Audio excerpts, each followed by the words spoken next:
Okay, first of all, cards on the table. I am not a baseball guy. I jumped on that bandwagon, but also I know a lot of people did, and I was gutted when the Jays lost Game 7 of the World Series. I can't even imagine how the diehard fans feel. There's nothing quite like the heartbreak of fandom. So today on Commotion, why this loss hurts so much, and also why this has really been about way more than just baseball. Morgan Campbell is here, Kaitlyn McGrath is here, and Joyita Sengupta is here. Hello, friends. How's it going? Welcome to the show. Hi. It's great to be back. Normally on the show, people say, hello, it's so nice to be here. And Joyita, you just captured it. Just like, hi, I'm sad. This feels bad. Actually, you know what, Joyita, I'm going to start with you because let me tell you this.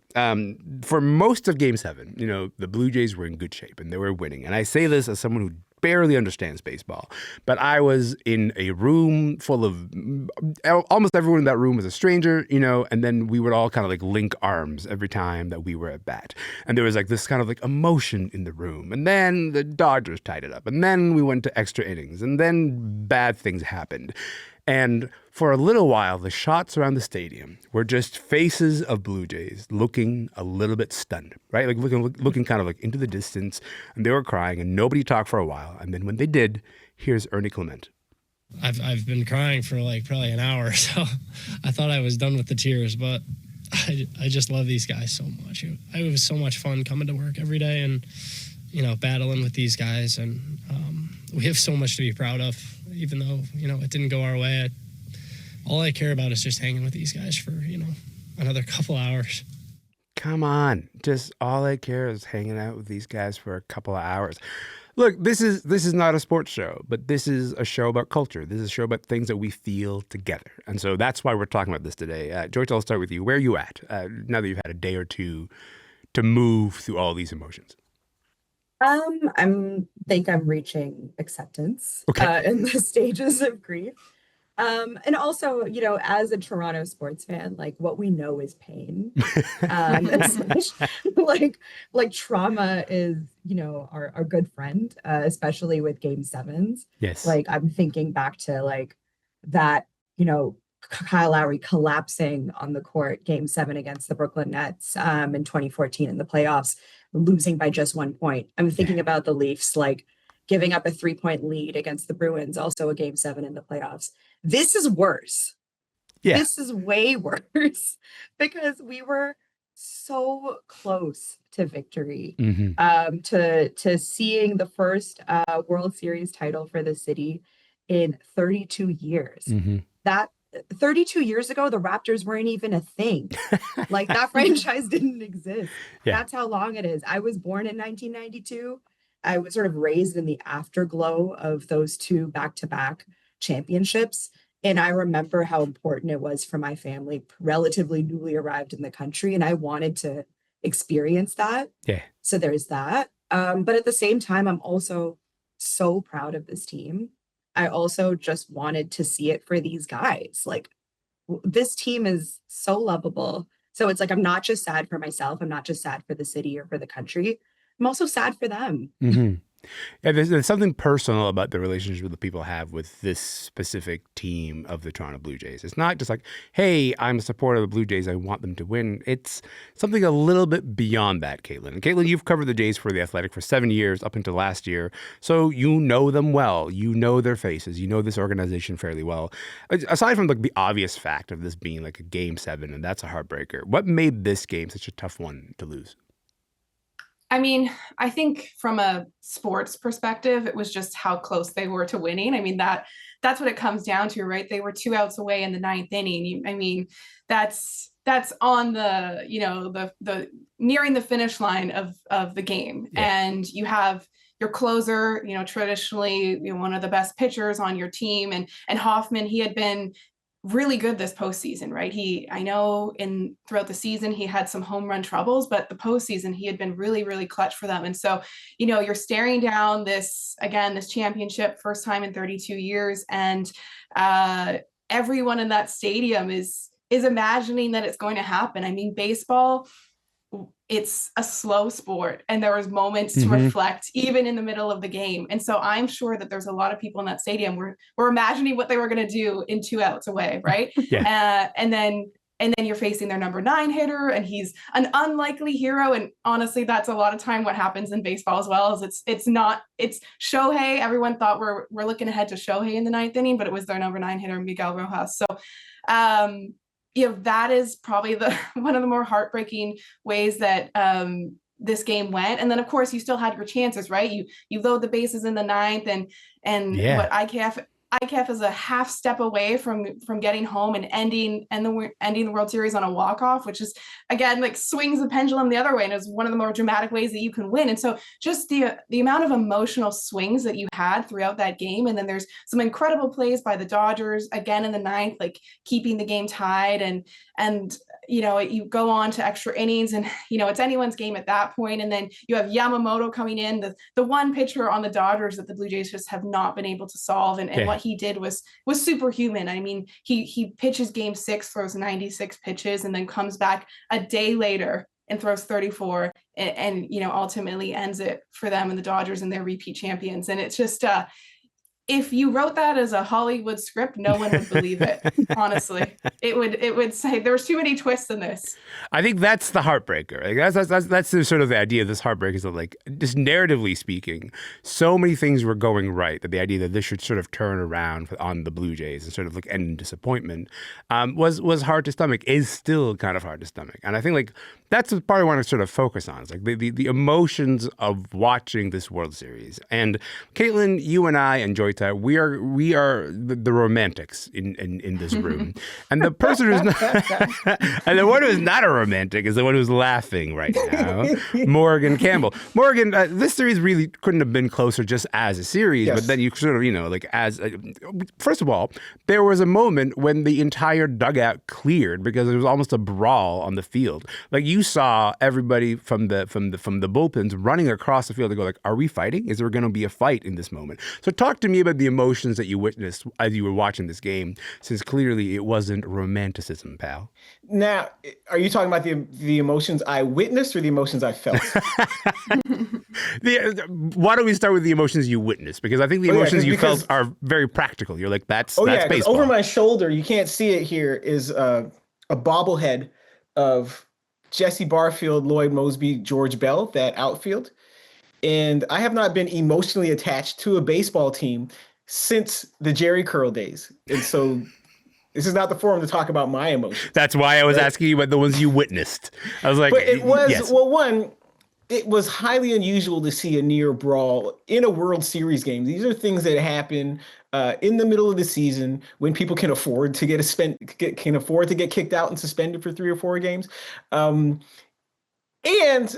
the fact that there was even this reaction at all tells you how high tensions were, because from a practical standpoint, this pitcher is not trying to hit the number 9 batter on the Blue Jays when his team is already down 3-1. Like, we're talking about Andres Jimenez at this point, who got hit. Yeah, you're not trying to hit Andres Jimenez. Yeah. You're not. Yeah. You're not trying to hit him. Okay, and to bring up George Springer, who's been tattooing your team all week, you're not trying to do that. That was a pitch that got away from him, and that's that. But again, because it hit his hand, and then there was a bit of a sort of high tension moment. And I've never seen that personally in baseball, because again, I'm a bandwagoner. You don't see that in the playoffs. Is the point? Okay, you do not see that in the playoffs. That's more midsummer to sort of break the monotony of this long stretch of July and August games. Yeah. But what I could see, in the faces of the fans was optimism, but foreboding. And now I'm a person, to the extent that I get emotionally involved in baseball, like, I don't get stressed out before like the 7th or 8th inning, because there are always more opportunities. But these opportunities have to come up. You have to cash in. And the fact is that the Blue Jays had several opportunities with people at third base with fewer than 2 outs. And not to blame the Blue Jays, but it is a point of fact that they had an exhausted starting pitcher they were facing on Saturday. They had a patchwork bullpen they were facing on Saturday. They had people at third base with fewer than 2 outs and could not cash in. And so there's disappointment, but there's also sort of, when you look at the way the games unfold, look at the box score, look at the play-by-play, there are practical reasons why it didn't happen for the Blue Jays. I can't believe you're just able to keep your emotions out of the room like this. Like, you're like, hey, well, look, the fundamentals weren't there. Like that, I think that's the part that I'm interested in, is that there are, I think, people who sort of are able to watch the game from the eyes that you're sort of mentioning, right? Like, and Kaitlyn has covered the sport for a long time, but then there's something that kicks in for me anyway, where I kind of go like, oh, I'm reading this emotionally. Me and the rest of the country are sort of reading this emotionally, and you don't bring that into it. Hey, Morgan? Well, I appreciate just the craft and the skill level on display from both teams. Yeah. Even if I'm cheering for one, I still appreciate what's happening, because like, one time to Miguel Rojas, okay, because we talked about that play at the plate with IKF, who threw that strike from second base. Miguel Rojas. Without Miguel Rojas, this series does not go to Game 6. There's a 36-year-old guy, a retread, on a team with a guy making $70 million a year. This guy's making like $5 million. They have traded him away in the past and brought him back. There was a play Friday night. Addison Barger busting his tail. He's hustling down the first baseline. He hits a slow bouncer to second base. Miguel Rojas is there. He has to add up how slowly this ball is coming in, plus how quickly Barger is coming down the first baseline, right? And what he does is he barehands that ball, does not even cock his hand back to throw it. Barehands it, throws it in one motion, gets Barger by about 6 inches, right? And these are like key plays that turn this game. When he takes that ball on a short hop to double off Barger again, at second base. These are key plays. Like, so we talk about the big characters like Vlad Jr., Bo Bichette, Shohei Ohtani, but it's like these minor characters that just keep showing up to move the plot along. So that's Miguel Rojas. I just don't want to get too caught up in the baseball, because again, some of that you were saying, and I was like, I'm new to this. I've learned some of these words yesterday. But the sort of like the wider picture here that I want to focus on is like, listen, I want to play this clip here. It's a clip from Caleb Joseph, who had this to say right after the game. He's a former player who now works for Sportsnet. I think the better team did not win this series. I think the Blue Jays are the better team, and I feel like they played baseball a certain way that was infectious, that grabbed the attention of the fans, and it's disheartening to see that the better team did not win. And that's not to take anything away from the Dodgers, but the Blue Jays, they did so many things correct. They did so many things right, and Lady Luck just did not fall on their watch. And this is a crushing loss. I've spent 18 years in the big leagues, and this is the most devastating loss that I've ever experienced. 18 years in the big leagues is the most devastating loss I've ever experienced. Kaitlyn, you didn't expect them to get this far. A lot of people didn't expect the Blue Jays to get this far. Is there any way that this postseason will maybe feel like a win? Oh, I think so. I mean, obviously there's still people are, dealing with the sadness and the grief and the what ifs right now. And that's going to last for, however long it takes. Not Morgan. Morgan's past it, but the rest of us are still grieving. Yes. Yeah, exactly. And, I can relate to Morgan as well, as I can see this from kind of an objective lens, being a sports reporter and be someone that has followed the Blue Jays for a long time. But I can also bring in this perspective too, where, I honestly didn't expect the Blue Jays to get to this point. I think a lot of people would agree with that statement. I think I looked a while ago and looked at the Blue Jays like preseason odds of making the World Series, and a site like Fangraphs put it at under 3%. So This was unlikely. And I think even people that have followed this team, obviously they come in last place in the American League East last year. And they're at an inflection point as an organization. We have to go back and remember, before this season started, we didn't know if Vlad was going to be on this team beyond this year. That's right. And so there was so much uncertainty going into this year. And it's hard to explain what happened, but obviously the team just gelled in a way that everything started to click. I think that the team, honestly, signing Vlad to that long-term contract, making it sure that he's probably going to play for the Blue Jays for the remainder of his career, or that's obviously on the table. I think that really helped. I think that gave them at least a clear directive. And I think if you're a player on that team and you see, okay, Vlad's with us, this team's investing in us, and I think that helped. That all being said, getting to the World Series, getting to Game 7 against Game the Dodgers, 7 of the World Series, yeah. Exactly. It still was an incredible achievement for this team that, knocked off the Yankees, knocked off a really good Seattle Mariners team, and won game 7s or game 7 in the ALCS. And so they overachieved. And I don't say overachieved to kind of undercut like what they're capable of. Like I know they're a very, very talented team, and that's a very well-built roster. But I just think, like, given that this is a team that also had really struggled in the postseason previous to this year, right? When I was around the team, they went 0-6 in the postseason. They didn't have a win with this core, with the Bo and the Vlad core. They didn't have a win in the postseason. And so to go from a team that consistently had question marks around them when it became tough, when the postseason and the game changes and the pressure's on, didn't have a win, to go from that to game 7 of the World Series being 2 outs away from winning it against the Dodgers. That's incredible. And so I think that when you're able to pull back and think about everything that they achieved, and slaying those dragons that maybe existed around the team in terms of being able to get over that hump, I think that they showed a way that they can play really well and compete against the best, and they played their own unique way. They didn't necessarily play like the Dodgers, and to that was a huge advantage for them in this postseason. And so there's so much to build on. There's a lot to build on. And I think after the sadness and the hurt and the grief, I think that a lot of people are going to be able to pull back and say, we're going to build from this. We took a huge amount of steps in one postseason.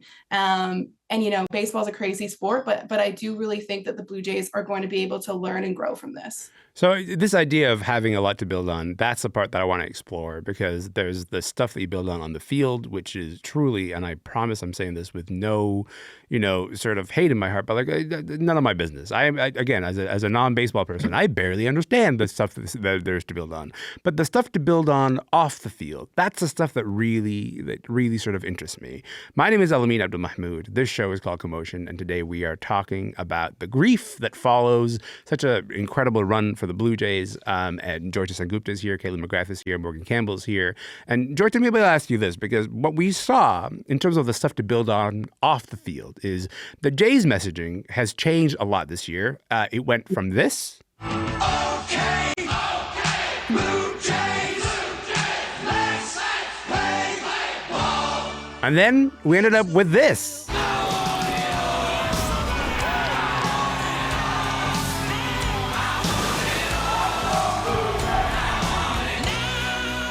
There's a vibe shift, right? There's sort of this gigantic vibe shift of like, okay, yeah, we are this baseball team that is called the Blue Jays, and we play baseball too.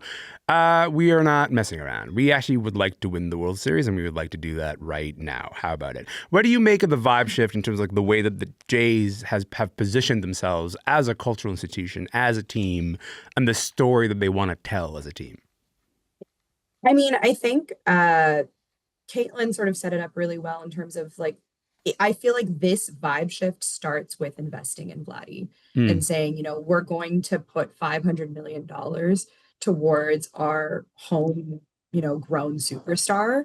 And I think you go from being a fan base that's like, we're just kind of happy to get as far as we go, or like even worse, people who just kind of show up to Jays games, like myself, to kind of just like sit in the 500s, have a few beers with my friends, maybe like kind of nominally check in with whatever is happening in the game. And then to actually saying, no, we're going to like lock in and we're going to actually go for it. I think that makes a huge difference, because whether or not you're a huge sports fan or not, or like whether or not you really watch baseball, it's a sport best enjoyed when the stakes are as high as possible. Yeah.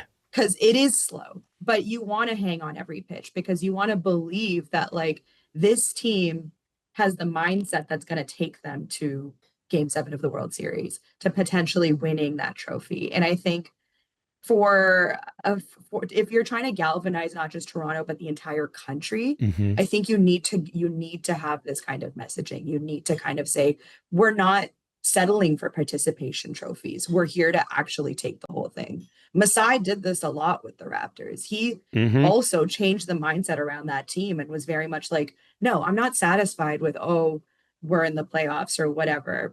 I want the Larry O'Brien. So I think as a fan base, it allows you to sort of show up for the team in a way that I think they need their fans to show up for them. I'm glad you brought up the Masai comparison and the Raptors comparison, because that That's the one that I've lived through, right? Like that's the story that I've lived through, is the idea of a team sort of changing the narrative to be like, hey, just happy to be included, to no, what if we actually challenge for a championship? What if we actually sort of position ourselves as one of the superpowers of this league? What does that look like? And how does that bring the city together, but also the country together? And aside from the Dodgers, of course, there is one very big winner in all of this in Canada. And Morgan, that's Rogers. Yes. Can you just talk a little, quantify how big this has been for Rogers? The fact that the team that they own just went all the way to force a game 7, well, almost in position to win the World Series. How big has this been for Rogers? Yeah, well, I don't know if I can quantify it because I don't have the actual numbers in front of me. And if I had that big stack of numbers, I don't have the mathematical skill to make sense of all of them. We can only qualify it in the sense that what we do know, if you own a team that's in the World Series, what you want is a 7-game series, whether you win or whether you lose. Like if I get a sweep, 4 games, that's 2 games at one park, 2 games at the next park. But those next 3 games split between the 2 parks, they're all sold out. Yeah. And so if I own a team, that's what I like. Sell out crowds every night. Extra innings, even better, because y'all are there buying more food. You're buying, well, no, they cut off alcohol sales at a certain point, but you're still buying more food and you're still there. And if like you're in the Blue Jays situation where the company that owns the team also owns the broadcast rights, so you're getting higher than ever ratings, charging advertisers whatever you're charging them, you are doing really well. And so again, the question that Joyita and Kaitlyn both raised was that the team benefited from this $500 million, $500 million investment in Vladimir Guerrero Jr. And like one of the questions people would ask me, as this contract was signed, like, is it worth it? What are we doing giving $500 million to one person? And my response to them was twofold. One, relax, it's not your money. They can do whatever they want. It's out of your pocket, yes. With their money. And 2, at $36.5 million a year, Vladimir Guerrero is still significantly cheaper than Blake Snell, than Shohei Ohtani, than Juan Soto, than a bunch of like top tier stars. And again, if this run to the World Series is part of that contract paying off already, even though it hasn't started yet, because it starts next season. If Vladimir Guerrero doesn't do another thing for the rest of his career, that money is just deferred payment for what happened this season. Joyita, what I'm interested in is like I'll tell you what $500 million gets you is a story, right? Like you're sort of investing in a person who can represent the story of a franchise. And there's something kind of similar again to sort of when we return to that Raptors comparison that you were just making, this idea of the Raptors have shifted the story to say we the North, and said, hey, we are actually the team for the whole country. And there's something about putting forward that foot that really helped that when the Raptors win the championship in 2019, you've got the whole country kind of rallying around you. Do you see the similarities here in terms of the ways that the Rogers has invested in making sure that the Blue Jays are represented as Canada's team and Vladdy is, sort of at the core of that story? Are there parallels here? Yeah, I think there absolutely are parallels. I think it's the messaging. I think it's the marketing, but I think it's also investing in players that aren't just incredible on the field, but also have these sort of personalities that I think Canadians can kind of see the best of themselves in. Like Vladdy's a perfect example. He's someone who leads the team with a certain amount of like levity and sense of humor, but also with, by example, by like meeting the moment. But I also think of like the political and like sort of cultural backdrop that this is all happening in. Toronto might not be like the underdog city in the country, but we are the underdogs in the MLB and the NBA. Okay. We got one team. As a country, we got one team as a country, and we're often forgotten as a franchise. There have been years of like American players or international players not wanting to come here. Yeah. So I think having Vladdy, investing in him, he's a player that picks us. We feel chosen. That feels great. But then you're also thinking about the fact that like, this country is kind of at odds with our neighbor south of the border. And while Trump was in office in 2019, we did not have nearly as antagonistic of a relationship with the White House as we do now. And maybe this isn't really the same level of like nationalistic fervor as we saw around like the Four Nations Cup. But still a That canvas. was- It's still a canvas for us to project our national sort of ambitions, right? Yeah, I mean, like you can't even have Doug Ford and the governor of California, Gavin Newsom, do like a cute little friendly wager around the World Series without bringing up tariffs, right? That counts for something. The idea that like our national sort of obsession, right, has Yeah. been with figuring out how to articulate a separate identity from the United States. You get the Four Nations Cup earlier this year in February, and we win, and that's a gigantic, dramatic moment. All of that stuff is sort of loaded into this. All of that stuff is sort of loaded into the walk up to the World Series, the run that the Blue Jays have, because they end up, in a sense, representing all of that. So how do you see that sort of like stuffed into this sort of narrative that we just had with the World Series? Yeah, like I mean, I think it is obviously different from the Four Nations Cup. It's not like literally Canada versus America. It's not like all the, but at the same time, I think there is an embrace of Canada by the players on this team. So regardless of whether or not they are Canadian, Vladdy is the only Canadian on the team. They're embracing that, that banner. They're wearing that flag. They're saying, these are our fans. And I think they understood the stakes for this, for a lot of Canadian fans and wanting to win this for not just Toronto and for the country. But I think there would have also been sort of this triumph of like, beating them at America's pastime, right? Like baseball. This isn't hockey. This isn't basketball, which we invented here. Baseball is about as American as it gets next to, American football, like the NFL. So I think there was that sort of feeling around it. And I think it also just brought a lot of Canadians together at a time when there's a lot happening in the world that's not great. And we're in sort of stressful times in the economy and politics. I think this was this sort of unifying force. And I think this was something that a lot of people sort of needed to kind of connect with their communities and their neighbors. Yeah. Kaitlyn, I'm particularly sensitive to that point. Like I have a lot of friends who are like, what are we going to do now that we don't have the Blue Jays to watch? What are we going to do now that we don't have the Blue Jays and this team to sort of gather around? And I take that point seriously, this idea that we have one team in the MLB, we have one team in the NBA. And as a result, we necessarily are kind of our outsiders. What do you make of the ways that so much of, there was so much narrative projection onto the Blue Jays, but they kind of seem to welcome it? I mean, we talked on the show last week about how, some Blue Jays were like talking about this being our country. And we're like, you don't even go here. But there's something kind of adoptive about playing for the Blue Jays that makes you a part of this national story. Yeah, and the Blue Jays, they totally embrace that identity. And how could you not, right? It brings in more fans for you, more of an audience. I mean, you want to tell people across Canada that we are your team. And I think that over the years, when obviously the Expos have been gone for a long time now, and there's many people that have just grown up with the Blue Jays being Canada's only team. And so it's just an automatic that they are going to cheer for them. Yeah. And I think the players do a really great job at embracing Canada. I think that, yes, there is a history of the Blue Jays sometimes having a hard time signing players. They've made inroads in that way. They've made some big signings. Yes, it helps when guys like Vlad say, I'm choosing the Blue Jays. I want to be here for my entire career. Yeah. This run is only going to help them even further. People are going to look at the Blue Jays organization and say, that's a winning organization. They do a really good job behind the scenes too, in terms of making people feel at home. They understand that American players come here and they don't know the currency. They don't know some of the terms and the culture here. Like, we take it for granted, but sometimes it is a bit of a culture shock for them,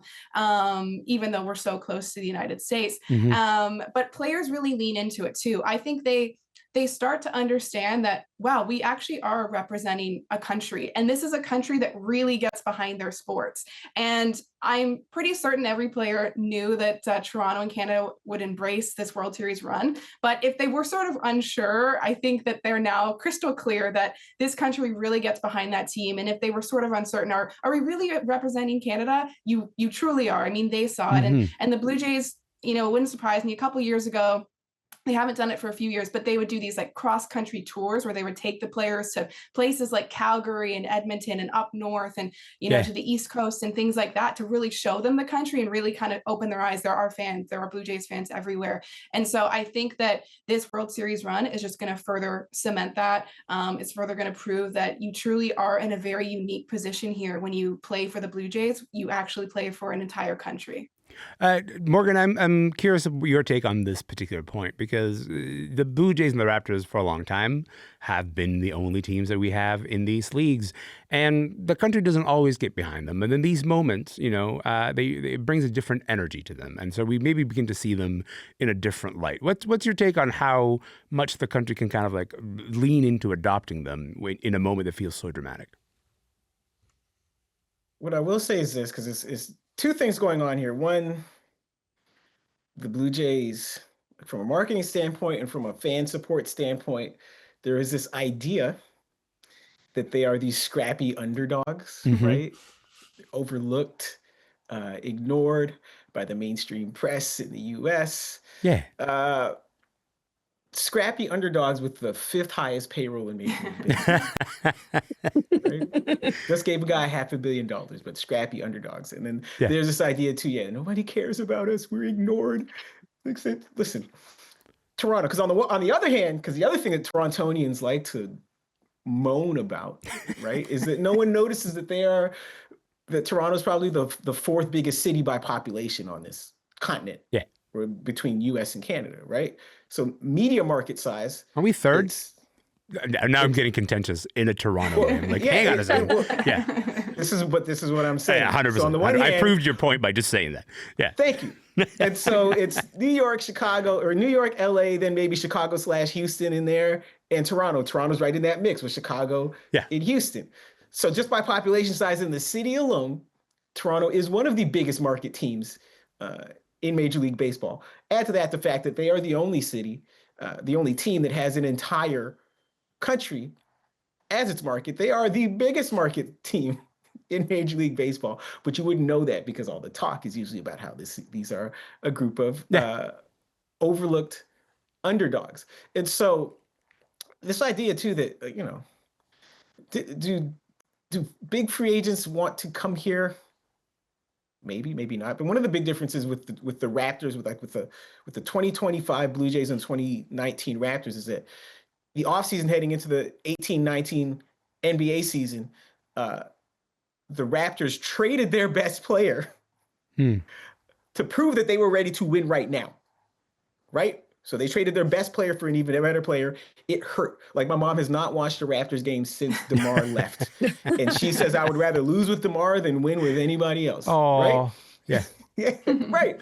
But the Blue Jays were in this situation heading into this season where it looked like they were ready to let their best player walk. And that would have sent the opposite message. So you send the message by trading DeMar that you're ready to win right now. If Vladimir leaves, you're sending the message that you're kicking this can down the road and you're ready to rebuild. So the fact that they invested in their best players, we've been mentioning, sort of sent this message to the team and to the whole country, and also to the rest of the league, that this was a team that was serious about winning, not even just in the immediate future, but in right now.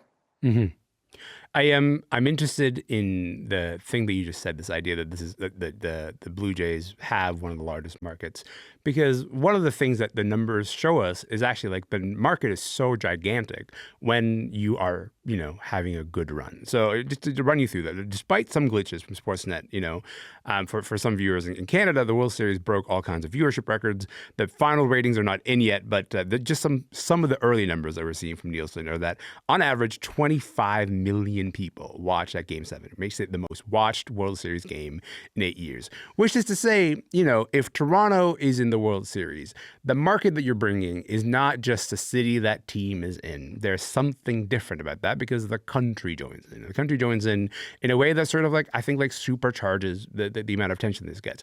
There is so much love for this team right now that we're sort of watching, and there's people who are suggesting that maybe we should throw them a parade anyway, some kind of gesture of gratitude. And listen, if we do that, the rest of the American teams will never let us live it down. But Joyita, do you think we should throw them some gesture of celebration, some kind of parade? What do you think we should do?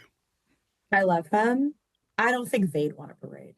No participation No, parades. no. Only a chip. I think Yeah. if you want to show the players your appreciation, show up next season.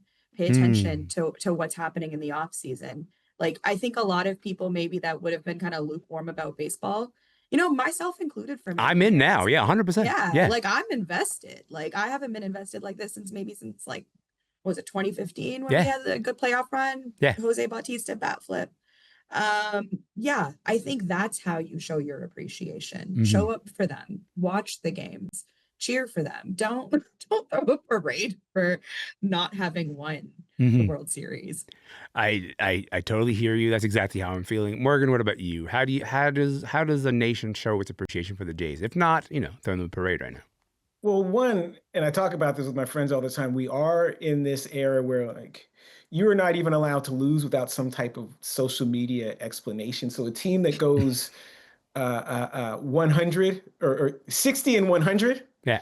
every day on social media, they're getting blown out by 4 runs, but they got to post something that puts a positive spin on their 10-run blowout loss, right? So if there was ever a time to take a non-victory lap, a runner-up lap, Yeah. now would be the time. The problem is you all just spent 20 minutes, again, Way longer.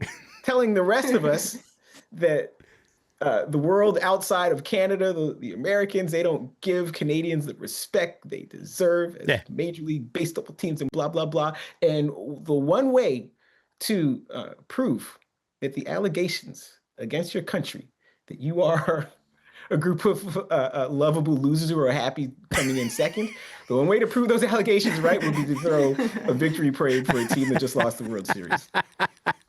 That the words you just said, I can't tell you how much they hurt my heart, even though they are 100% true. But also, I'll tell you this as a supporter. I was a longtime suffering supporter of the Liverpool Football Club. Is that like that's what we do every time we lose? I kind of go like, wow, but we lost in style. Let's talk about the style in which we lost today. Kaitlyn, last word to you. If parade is not the way to do it, how does a country sort of show up for the Blue Jays at a moment when we're sort of turning our attention to them in ways that maybe we haven't been before? Yeah, I agree. It's just you show up next season. You know what? Baseball feels far away now, but spring training starts in February. It's not that far away. You can look ahead.